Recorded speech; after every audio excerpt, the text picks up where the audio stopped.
c'est la Minute Pia Pia. Hello, hello, bienvenue, bienvenue, magnifique, sublime, pétillante créature céleste.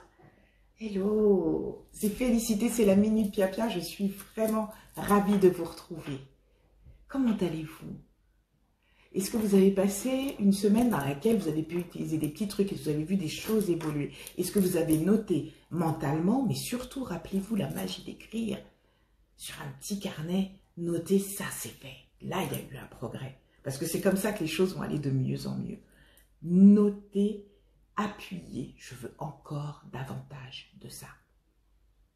Alors, je vais vous donner des petites nouvelles. Vous vous souvenez qu'il y a 15 jours, j'avais fait un tuto sur le citron qu'on peut utiliser plongé dans un verre. Cette semaine, j'ai reçu 2 personnes chez moi. Oui. Une des personnes était quelqu'un que je n'avais pas vu depuis très longtemps et qui habite pas trop loin, du coup, maintenant que j'ai déménagé, et qui est venu me rendre visite, donc tout va bien. Et ce qui est amusant, c'est que à chaque fois, parce que j'allais à la cuisine, on préparait des trucs et tout, enfin j'essayais de la recevoir correctement quand même. À chaque fois que je passais devant le citron, mon œil me disait « Regarde le citron !» Il y avait une petite voix. Mais moi, non, j'ai ça à faire, comme quoi. Hein. La personne s'en va, je fais le ménage, je range un petit peu, et là, la voix, c'est la même chose, « Regarde le citron !» Et je regarde le citron et je me dis, bah, tout va bien, il flotte dans l'eau. Puis je regarde mieux. Et en fait, je vois qu'il y a une espèce de trace rouge qui est au niveau du verre, au ras de l'eau. Je prends le verre, je regarde. C'est comme s'il y avait de la peinture rouge. Rouge, mais vraiment. Comme si quelqu'un avait mis avec un trait, vous voyez, avec le doigt de la peinture rouge ou un truc. Je sors le citron, il est entouré d'une espèce de nuée. Alors je me dis, ça peut être dû au fait que c'était dans l'eau, hein, parce que quand même c'est un fruit, dans l'eau c'est pas rien non plus. Donc je nettoie le citron, puis je vois que non, il redevient tout brillant, tout bien. Je nettoie le truc rouge et je demande, Éternel, qu'est-ce que c'est que ce truc-là? Et il me dit, mais... Et la voix intérieure me dit, maintenant, mets ton citron dans l'eau, dans le verre. Et le citron, il plonge.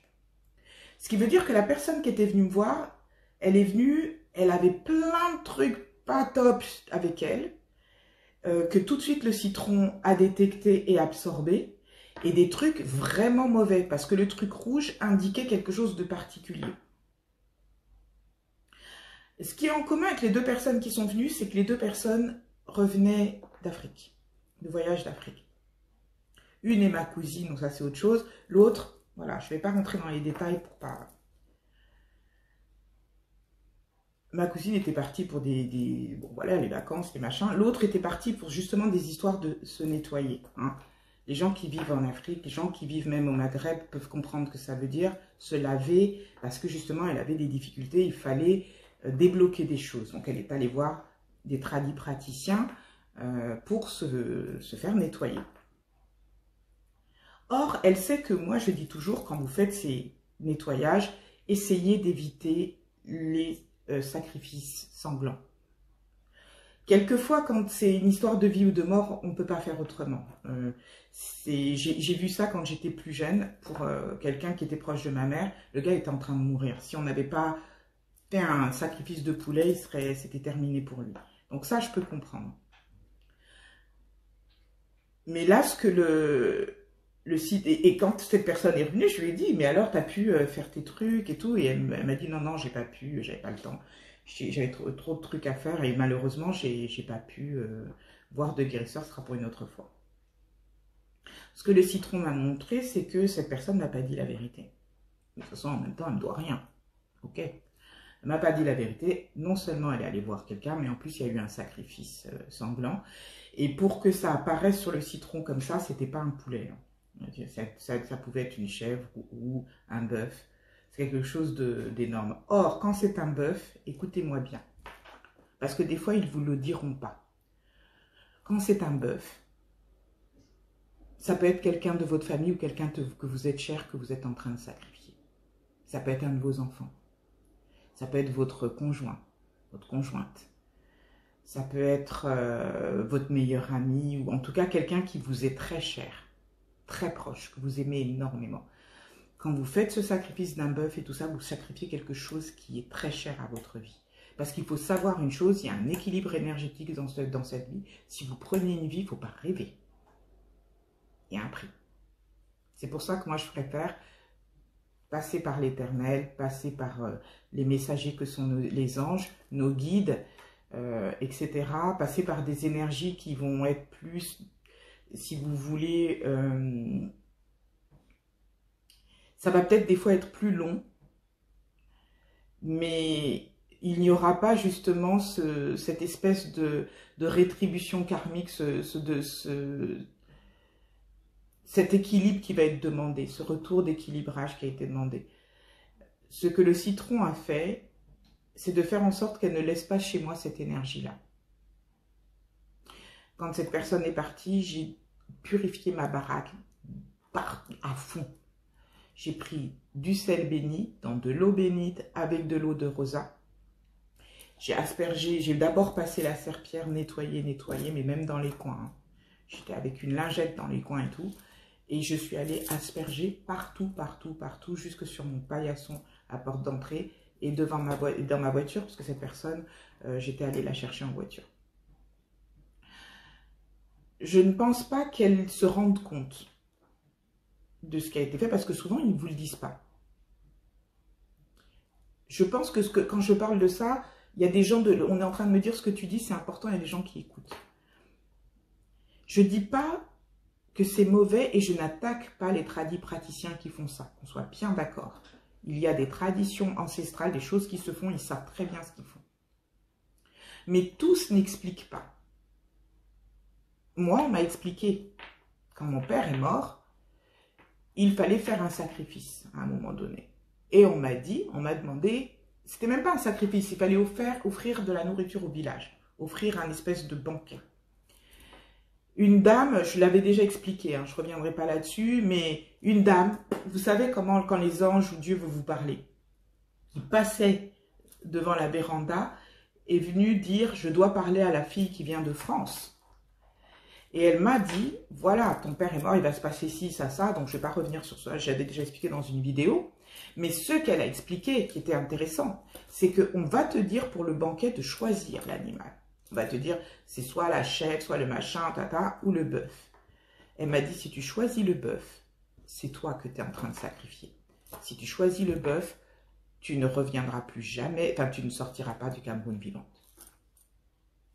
Voilà le truc qui m'a été dit.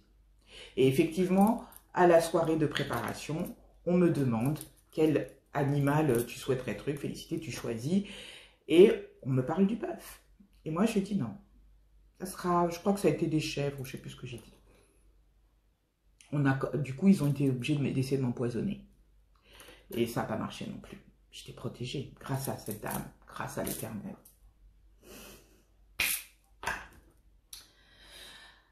Merci. Donc, soyez très prudents quand vous faites ce genre de choses. Voyez que le citron, ça fonctionne. Donc là, je suis allée en acheter d'autres. J'ai mis dans l'eau. J'ai vu que c'est un détecteur qui est formidable. Ce qui se passe, c'est que les autres, ils m'ont pas détecté de saloperie parce qu'ils avaient séché. Donc, il est temps que je rachète des citrons tout frais. Quand vos citrons, ils arrivent, regardez, ils sont maintenant dans cet état-là. Hein, quand ils arrivent à être séchés comme ça, ils sont plus bons. Alors, j'essaie de les montrer. C'est sec. Hein. Ça se voit pas, il a l'air tout jaune, tout bien. Il n'est pas tout jaune, tout bien. Ça, c'est encore les filtres coréens là qui vous donnent bonne mine quand vous l'avez pas. Comme je vous ai déjà dit, hein, je suis plus foncé de peau que ce que vous voyez. Donc, voilà. Il est tout sec, il est un peu fripé. Quand ils sont comme ça, vous les changez, quoi. Une autre question aussi, on m'a demandé, est-ce qu'on peut utiliser? Est-ce qu'il y a là-dedans? Alors, par exemple, moi, le citron qui avait le truc rouge, hein, qui était dans le verre, je l'ai pressé dans l'eau bénite avec le sel et tout ça, pour qu'il serve à la purification. Parce que comme il avait justement, il avait ce rôle d'absorber des sales trucs, etc., pour moi, c'était qu'il continue à purifier le reste. D'ailleurs, l'effet a été phénoménal. Hein. Vraiment, je me suis sentie ouf, toutes les énergies, elles étaient relevées, etc. Je souhaite beaucoup de bien à la personne. J'espère que elle n'aura pas trop à pâtir de ce qui a été fait. Le fait qu'elle n'ait pas souhaité m'en parler, je ne pouvais pas et je ne pourrais pas aborder le sujet et lui dire comment se protéger. Mais voilà, ça c'était pour parler de ma semaine. Vous voyez, hein, protection. De quoi je vais vous parler aujourd'hui? C'est d'une chose très particulière. J'ai reçu un mail où on m'a demandé d'évoquer tout ce qui était les ancêtres. Comment on travaille avec les forces ancestrales. Je sais que beaucoup d'entre nous, nous avons des pratiques religieuses. On peut être chrétien, on peut être musulman, on peut être chrétien catholique, protestant, on peut être, comme moi je suis bouddhiste, on peut, voilà, il y a beaucoup de choses. J'ai aussi dans ma famille des hindouistes, des brahmanistes, il y a de tout. Et du coup, on a l'impression qu'il y a des choses qui ne collent pas. Alors, revenons sur un peu les pratiques ancestrales. La pratique ancestrale, elle existe partout. Quand vous allez dans les maisons de certains occidentaux, vous avez des photos des grands-mères, des grands-pères, des trucs. On met des bougies devant, hein, quand on veut entretenir le souvenir de la personne qui maintenant est partie. C'est le culte des ancêtres. Dans les pratiques bouddhiques, ça fait partie de la pratique bouddhique. De toute façon, on salue les ancêtres tous les jours. Dans la pratique normalement issue d'Afrique subsaharienne, avant que les chrétiens disent c'est de la sorcellerie, alors que je le rappelle, ils font pareil, sauf qu'ils n'appellent pas ça culte des ancêtres. Hein. Mais la Toussaint, je ne sais pas ce que c'est si c'est pas ça.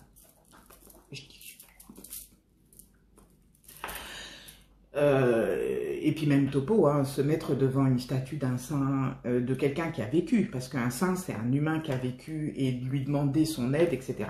Si c'est pas ça, je sais pas ce que c'est. Hein. Encore une fois, vous commencez à comprendre ce que je veux dire. Donc bien sûr ça existe, ça a toujours existé, quelles que soient les sociétés, qu'on soit bien d'accord. Mais là je vais aborder un autre sujet, si vous permettez, qui va permettre d'éclaircir ça, et peut-être de soulager votre conscience.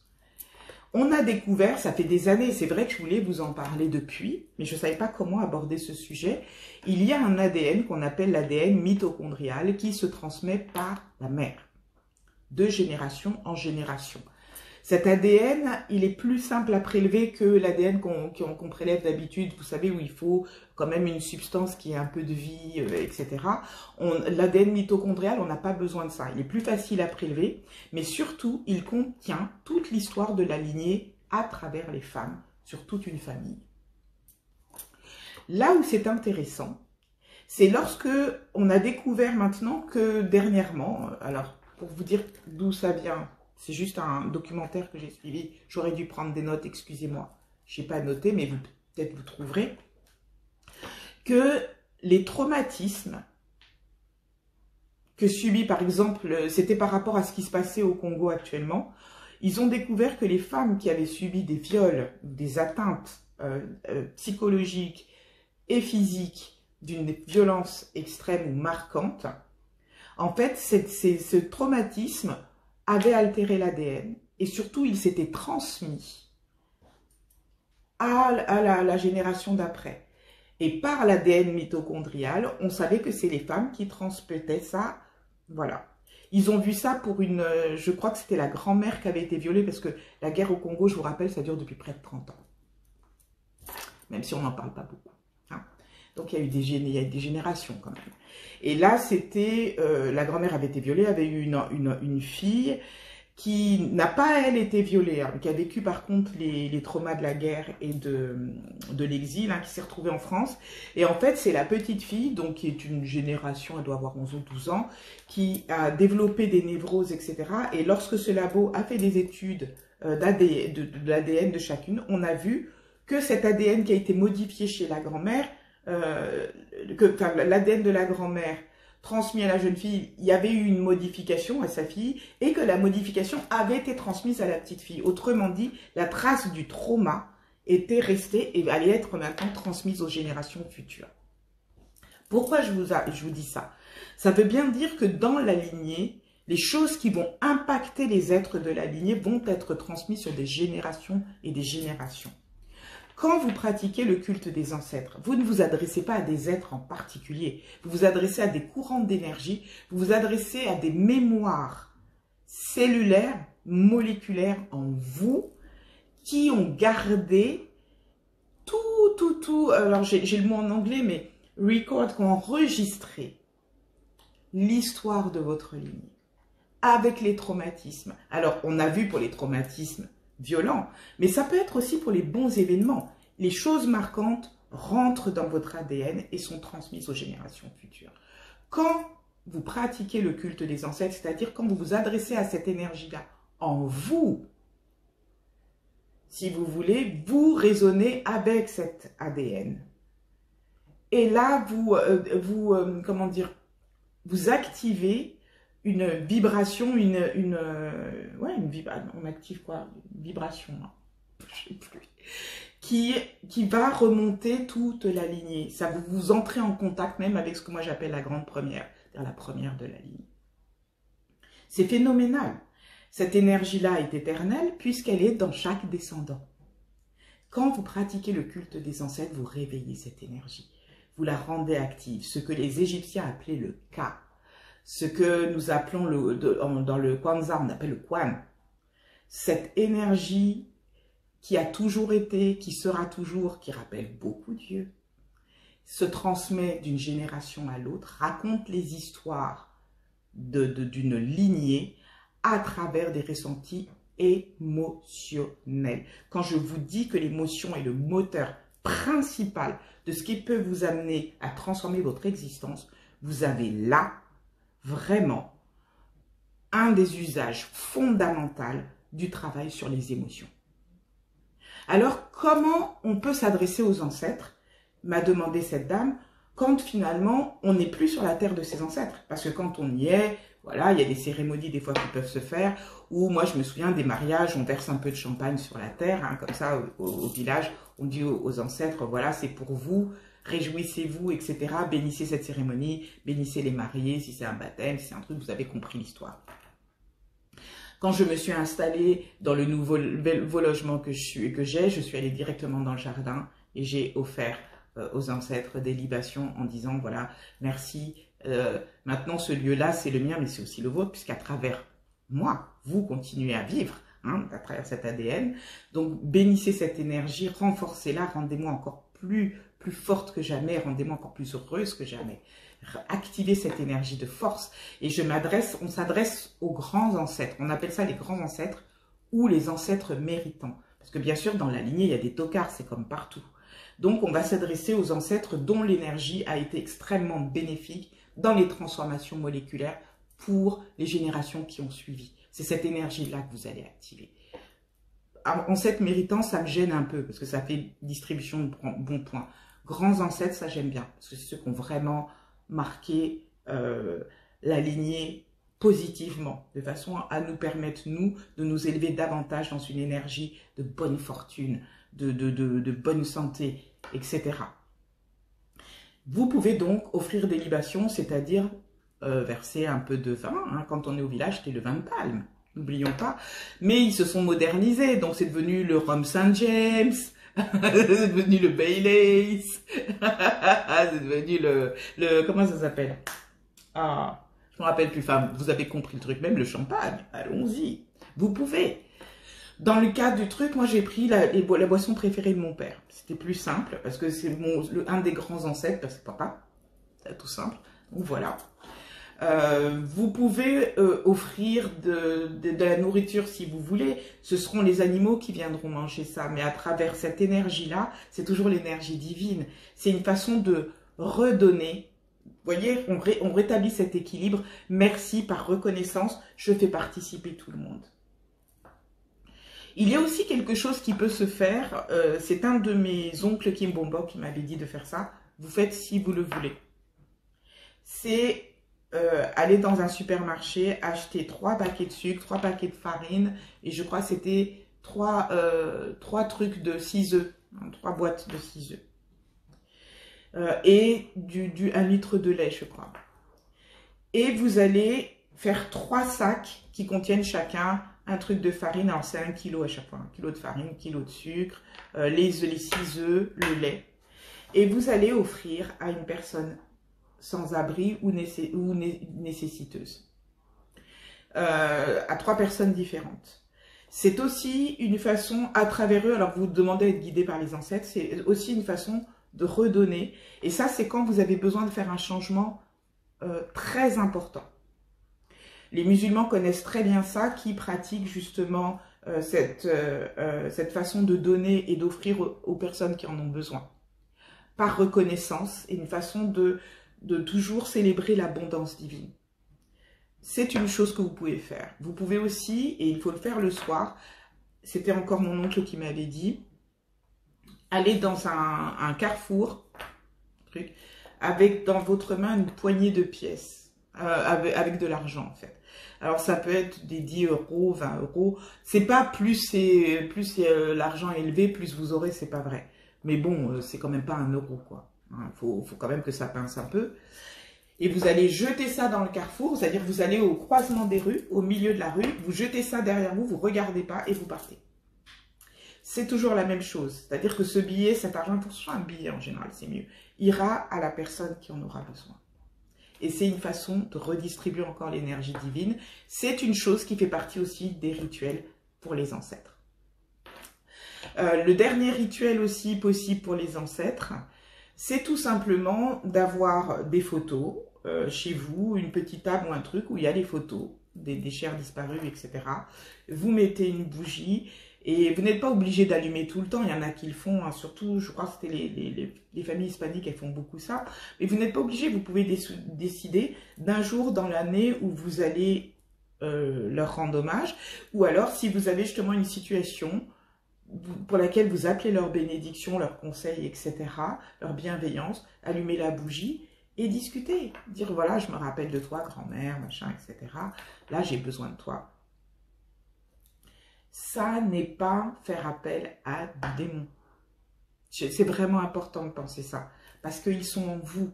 En fait, vous réveillez une énergie que vous avez en vous. Donc, la dernière chose, justement, que vous pouvez faire, c'est simplement de vous brancher sur vous-même. Alors moi, je fais ça. Il faut nettoyer ici. Vous voyez ici, c'est le thymus. Nettoyer le thymus. Alors là, ça y est, il est nettoyé, mais il était encrassé après l'autre. Et vous, vraiment, vous appelez en vous l'énergie, j'appelle en moi l'énergie des ancêtres, à travers mon ADN, à travers l'être que je suis, l'énergie qui est en moi. Et je vous remercie. Je veux vous exprimer toute ma reconnaissance pour les bienfaits, pour votre protection, pour votre amour, pour votre sagesse, pour vos conseils. Merci de continuer à veiller sur moi, veiller sur mes enfants, veiller sur ma mère. Et c'est fait. Amen. Vous avez vu ça? Voilà. J'espère que j'ai aidé. Alors effectivement, que faire si vous n'êtes pas sur la Terre? Je vous ai expliqué. Il y a aussi une chose que je voulais dire. Quelquefois, vous pouvez vous retrouver, et c'est souvent le cas des personnes qui sont en situation d'immigration, avec des grosses dépressions. Et je ne parle pas du mal du pays. C'est un état où on se sent mal, on est fatigué, on a le goût à rien. Souvent, c'est ce qui va amener des gens à même plus travailler, hein, à se retrouver arrêtés, etc. Et ils ne comprennent pas ce qui leur arrive. Ils ont le goût à rien.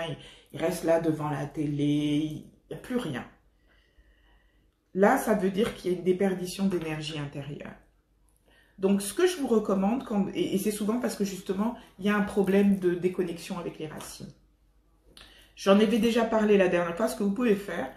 Par exemple, je suis française, pas de souci, je suis vraiment française, mais j'ai mes parents, tout ça, je suis du Cameroun, je suis une fille de la terre d'Afrique, quand même. Voilà. Ce que j'ai demandé à un moment donné, enfin c'est moi, quand je suis partie au Cameroun, la dernière fois que je suis revenue avec 2 grosses pierres. J'ai pris des quartz blancs, et qui étaient les quartz, ils sont comme ça, hein, vous vous penchez, vous le voulez, voilà. Donc j'ai pris les quartz, et quand j'étais en déperdition d'énergie, parce que ça m'arrive, et en général pendant 3 jours, je suis HS, donc je me fais un bain purifiant, et je mets ce caillou dans le bain. C'est-à-dire que j'appelle l'énergie de la terre de mes ancêtres, de la terre qui m'a vu naître. Parce que c'est la terre qui a constitué mon corps. Hein. On est constitué des éléments, des minéraux de la terre dont on vient. Même si vous n'avez jamais vécu, je vais dire pour quelqu'un qui est né en Égypte, qui n'a jamais vécu là, ses parents sont venus en France, l'enfant est né en France, son corps, son sang, tout ce qui circule là, c'était l'Égypte. C'est de là d'où ses parents étaient nés. C'est de cette terre-là. C'est ça les minéraux qui l'ont en lui. Donc c'est pour réveiller ça. Est-ce que vous... Je pense que ça, vous comprenez quand j'explique ça. Donc je vous recommande d'avoir un petit truc qui contient justement cette énergie de la terre d'où vous venez. Moi, j'ai ces cailloux. Et puis là, ma cousine qui était au Cameroun m'a ramené du miel de la forêt. Ce miel, il est extrêmement puissant. C'est un miel qui soigne, qui guérit, mais son énergie aussi est phénoménale.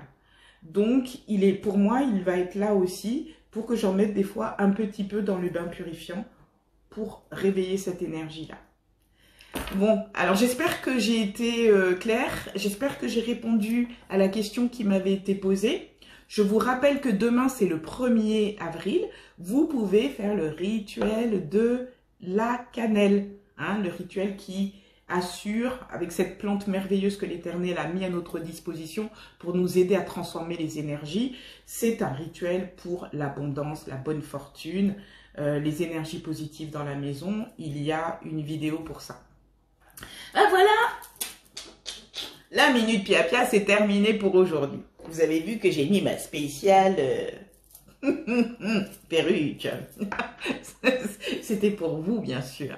Ben, écoutez, j'espère que vous avez apprécié ça. Bienvenue aux nouveaux abonnés. Servez-vous dans le contenu de la vidéothèque, il y a vraiment de quoi faire. Et pour vous dire la vérité, moi aussi, je me sers dedans. Parce que la plupart des choses que je dis me viennent comme ça. Donc, des fois, j'oublie. Voilà. Merci aux gens qui m'écrivent. J'essaie de répondre dans la mesure du temps dont je dispose et surtout aussi des informations que je peux transmettre. Je ne peux pas tout le temps malheureusement, mais j'essaye au maximum de vous aider, de vous accompagner dans ce que vous voulez faire pour vos vies, parce que c'est génial. Plus on sera de gens heureux et développés, mieux cette terre ira et on a vraiment besoin qu'elle aille bien cette terre et que les gens soient heureux d'être sur cette planète. Prenez vraiment soin de vous, prenez soin des gens que vous aimez, les gens déviants, les gens qui sont mauvais, etc.